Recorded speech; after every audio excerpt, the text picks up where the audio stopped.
Hey guys, Icy Cat here. Today I want to talk to you about the changes that have come to Mute's Signal Jammer after patch 3.3.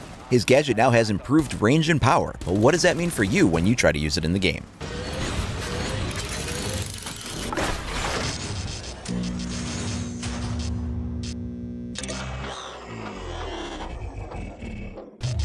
With patch 3.3, we were given an update to both Mute and Kapkan's special abilities. I talked about Kapkan's buff already in another video, but we needed to hold off on Mute's for a little bit because when the patch went live, unfortunately it wasn't implemented properly. The range for the Signal Jammer was supposed to be increased from 1 meter to 2.25 meters, and initially only the red placement ring had been updated, but the actual jammer's area of effect still remained at the 1 meter. Well, now the hotfix has been pushed out for that and it's online, so we can talk about this now, although there is still some problems with it, and we'll talk about that later. I'll be amending this video to my previous Mute operator video, so I'm going to touch a little bit on the basics of how the device works for anybody that's new and checking out that profile.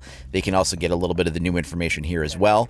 So let's just jump right in and talk about how the Signal Jammers have changed or not changed, as the case may be. One thing I've had a lot of people ask me is whether or not the height has been increased on the Signal Jammer buff.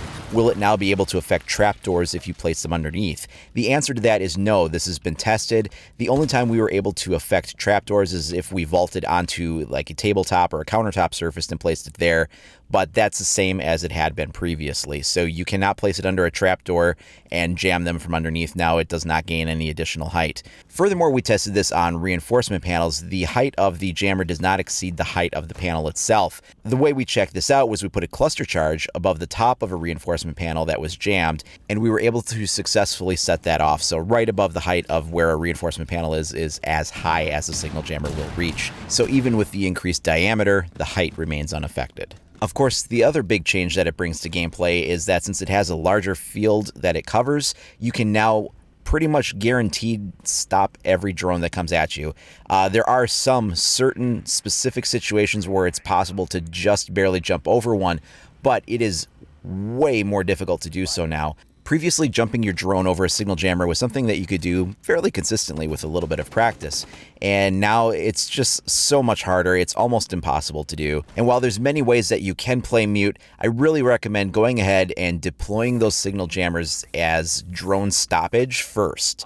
Then once you've blocked all the drones and taken them out, put your reinforced walls up, then go ahead and pick your Signal Jammers back up once the round has started, and then reinforce your walls or windows as you need to. Of course, if you want to leave one of the Signal Jammers behind to block any incoming drones, you can do that, but go ahead and feel free to deploy them as anti-drone measure first, and then use them for the walls after you've stopped the intel. Speaking of jammers on the walls, you'll now need fewer of them. You can now cover, in many instances, 2 panels, whereas previously you could only cover 1. And sometimes if you have smaller, almost like the half-size walls that go up, you can cover 3 of those. Here's an example that I tested last week. This is when we had the larger placement ring, but the area of effect hadn't yet changed. As you can see here, I'm still able to detonate the breaching charge on either side of this wall, and it's only protecting the center column.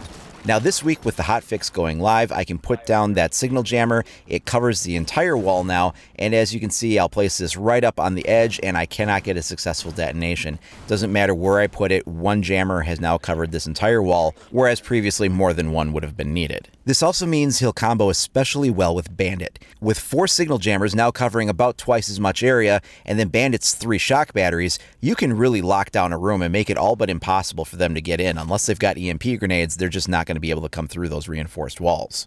EMP grenades, though, are a very effective way to counter the Signal Jammers. Even though Thatcher's range has been reduced on his EMPs, they will still take these out. As you can see here, we threw one at the one that was furthest away, and it still took out the one that was a little further down the line.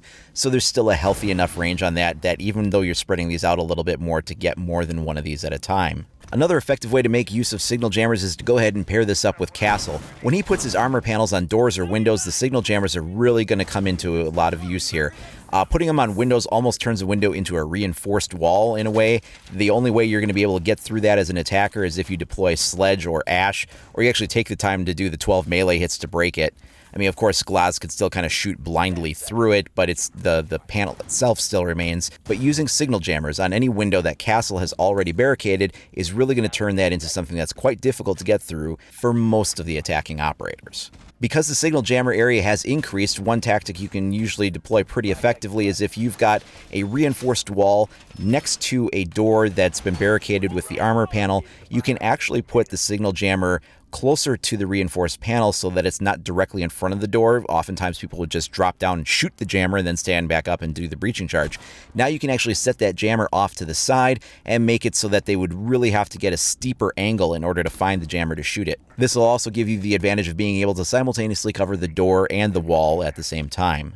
So how does the signal jammer interact with other gadgets in the game? I wanted to make sure that I tested a lot of the various gadgets to make sure that nothing had changed. And really it hasn't. It still won't interact with any of the Defender's gadgets. So Pulse's heartbeat sensor is unaffected. Jaeger's ADS system is unaffected. You can still throw nitrocells and set those off. None of that is affected, even though those are electronic devices. Furthermore, it doesn't have any effect on IQ's wrist scanner. It doesn't like scramble her signal or anything when she gets too close. And Ash's breaching charges, because they are not electronically detonated, still continue to breach as they always have. So even though you might have a wall that's got a mute jammer on it, Ash can still launch her breaching charge into the wall and take it out, even though there's a jammer on the wall. So all of that has been pretty much remains the same as it was before the buff. The only thing that has really changed is the area of effect coverage. All of that said, there is one glaring issue to be aware of. This is a very temporary problem. This is going to go away, but there is a glitch right now with Thermite. If you deploy Thermite's exothermic charge on a wall and try to set it off and it says it's jammed, and then you try to pick it up after trying to set it off, it will detonate in your hands and kill you.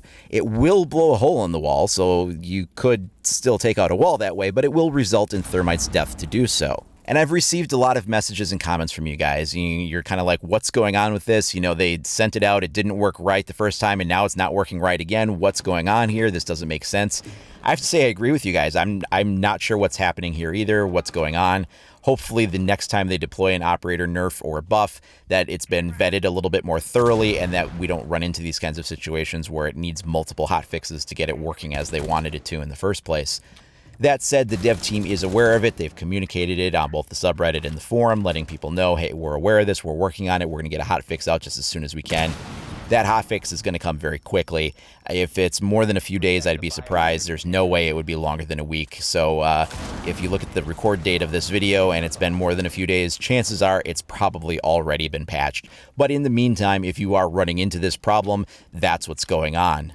So until you know for certain the hotfix has been deployed, be careful when you try to pick up your exothermic charge after it's been jammed. It might go off in your face. Well, that wraps up this operator profile update. Later in the week, we'll take a look at the new GSG9 and SAS Racer skins so you can have a review on what those look like before you spend your money on them. In the meantime, if you haven't already, please like and subscribe to stay up to date on all the latest news and information for Rainbow Six Siege. You can also follow IsoCat25 on either Facebook or Twitter. Thanks a lot for watching, everybody. We'll talk to you next time.